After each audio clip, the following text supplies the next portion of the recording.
Kecelakaan tuh udah identik sama sesuatu yang serem gak sih? Mau korbannya anak kecil sampai orang dewasa. Iya. Nah, kali ini gue pengen cerita tentang kecelakaan yang gak sengaja menewaskan ibu hamil. Aduh, kasihan banget anjing. Jadi kejadian ini tuh terjadi di tahun 2000-an di daerah Jakarta. Ada seorang ibu hamil yang usia kandungannya tuh hampir 9 bulan. Udah gede banget dan siap buat nunggu lahiran. Aduh, ngilu banget anjing gue bayanginnya. Nah, sekitar jam 9 pagi, di gang yang lumayan lebar dan kanan kiri tuh ada rumah warga, si ibu ini tuh lagi mau nyebrang sendirian. Pas dia nyebrang, ada mobil dari arah kanan. Kecepatannya tuh sekitar 60 km per jam, ngehantam ibu hamil ini. Ya Allah. Terus langsung ketabrak, jatuh dan pingsan di tempat. Nah, yang nabrak ini tuh perempuan, umurnya sekitar 25 tahun, dan ternyata dia tuh lagi belajar bawa mobil di gang itu. Jadi alasan dia nabrak adalah dia tuh mau nginjek rem, tapi yang keinjek tuh malah gas. Aduh. Jadi kebayangkan kencengnya tuh semana kalau kaget keinjek. Iya. Akhirnya rame lah tuh sekitar warga-warga yang lewat jalan itu, sampai orang-orang yang di dalam rumah pun pada keluar. Ibu hamil ini tuh langsung dibawa ke rumah sakit sama warga yang nolongin. Tapi sayangnya nyawanya dia dan bayinya tuh gak ketolong. Sempet ricuh tuh di rumah sakit. Suaminya si ibu itu pun datang dan minta pertanggungjawaban sama yang nabrak. Akhirnya diproses lah secara hukum, dan hasilnya si penabrak perempuan, kita sebut aja namanya Lisa, masuk penjara selama kurang lebih 6 tahunan. Oh, oke. Wow. Nah, gue mau ceritain dari sisinya si Lisa ini selama dia di penjara. Jadi pas dia masuk penjara, dia tuh kondisinya masih shock berat karena nabrak. Ditambah ada korban yang sampai meninggal juga kan. Iya. Sebenarnya bisa dibilang dia tuh agak stres dan jadi orang yang beda banget lah. Lisa jadi sering nangis di penjara, bahkan tidurnya pun jadi susah.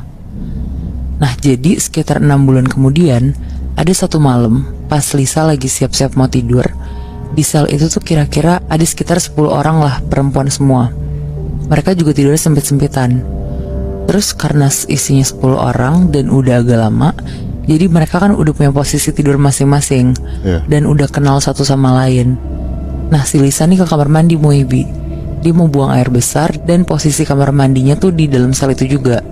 Jadi pas Lisa lagi jongkok, kan masih bisa ngeliat ke depan tuh jadinya.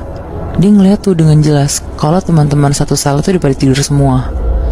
Tapi pas Lisa nunduk untuk ngambil air, pas dia lagi lihat ke depan, Lisa ngeliat dengan jelas ada perempuan di pojok sel lagi jongkok sambil nunduk gitu Jadi sama-sama jongkok lihat-lihatan gitu? Enggak, yang satu nunduk di pojok. Si Lisa ngeliat si yang nunduk ini. Penasaran kan si Lisa ini tuh siapa? Soalnya gak ada teman selnya mirip sama perempuan di pojok ini. Dipercepatlah buang airnya sama si Lisa. Pas dia udah selesai, dia samperin nih perempuan ini. Lisa jongkok sambil nyolek-nyolek perempuan yang lagi nunduk ini. Pas perempuan ini nengok, Lisa ngeliat perempuan ini tuh mukanya berdarah-darah, dengan posisi di tangannya tuh lagi gendong bayi yang juga berdarah-darah. Wow. Lisa kaget banget, dia teriak-teriak sampai satu selnya dia tuh pada kebangun. Tapi setelah teman-temannya kebangun, sosok perempuan ini tuh langsung hilang semua, Di situ Lisa nangis-nangis ke teman-temannya dan ngasih tahu kalau dia tuh ngeliat sosok perempuan gendong bayi, dan ternyata itu tuh perempuan yang ditabrak 6 bulan lalu sampai meninggal. Shit. Nah, besokannya Lisa tuh seharian cuma bisa diem dan baca-baca doa doang karena dia tuh takut banget di situ. Dan dia tuh tahu banget kalau sosok perempuan ini tuh sosok perempuan yang ditabrak waktu 6 bulan lalu. Sampai akhirnya malamnya nih, Lisa mutusin untuk cepet-cepet tidur karena dia tuh nggak mau jadi orang yang paling terakhir buat tidur lagi, karena biar dia nggak ngeliat macem-macem kan. Terus sekitar jam 10 malam, dia tidur sebelahan sama temennya. Nah, pas udah ketiduran, Lisa tuh mimpi dia lagi jalan di jalanan, tapi anehnya dia tuh lagi gendong bayi gitu. Dia pun di mimpi itu bingung kalau itu tuh bayi siapa. Tapi ya di mimpi itu dia tetap jalan sambil ngegendong bayi ini. Terus dari arah kanan, pas Lisa mau nyebrang, ada mobil kenceng banget langsung nabrak si Lisa. Anjing, jadi kayak apa yang dia lakuin kemarin ya? Iya bener Di situ Lisa tuh langsung jatuh, tiduran. Dia gak bisa gerak tapi masih bisa ngeliat sekitar. Dan pas mobil yang nabrak dia itu turun dari mobil, Lisa ngeliat sosok perempuan itu lagi jalan ke arah Lisa dan ngambil bayi yang ada di pelukannya si Lisa itu. Sambil perempuan itu kayak nangis-nangis ke Lisa gitu. Di situ Lisa langsung kebangun dari mimpinya ini. Dan pas dia kebangun, dia langsung kayak berdiri di posisi duduk gitu karena kaget. Dia lihat sekitar lah, ternyata udah pada tidur semua tuh teman-temannya. Akhirnya dia nenangin diri dulu, terus dia tiduran lagi. Nah pas dia tiduran, dia nyoba ngadep ke kanan.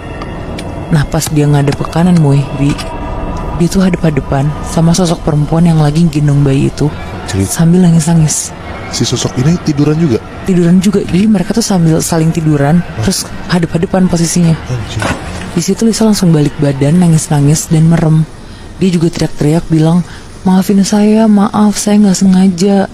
Sampai ada temannya tuh yang kebangun juga dan nyoba buat nenangin Lisa di situ. Dia ngajak Lisa buat berdoa di malam itu juga, karena dia tuh ngeliat Lisa udah 2 malam berturut-turut benar-benar digentayangin sama korban kecelakaan itu terus.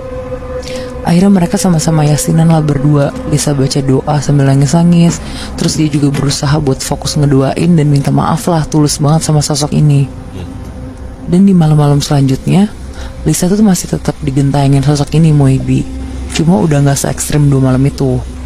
Paling kalau misalkan Lisa lagi berkegiatan di luar sel, sosok ini tuh ngeliatin Lisa dari jauh terus hilang.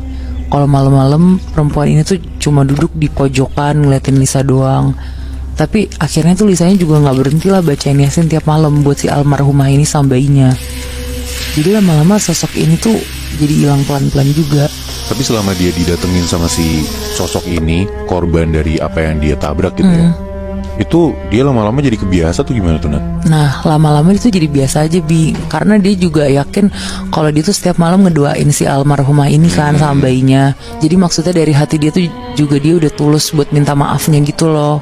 Beda dari 6 bulan yang lalu kan, dia belum ada minta maaf sama sekali. Gue jadi mikir kayak si Lisa ini kan digentayangin kan Nat? Sama sosok yang dia tabrak. Iya. Gue jadi kepikiran gitu loh.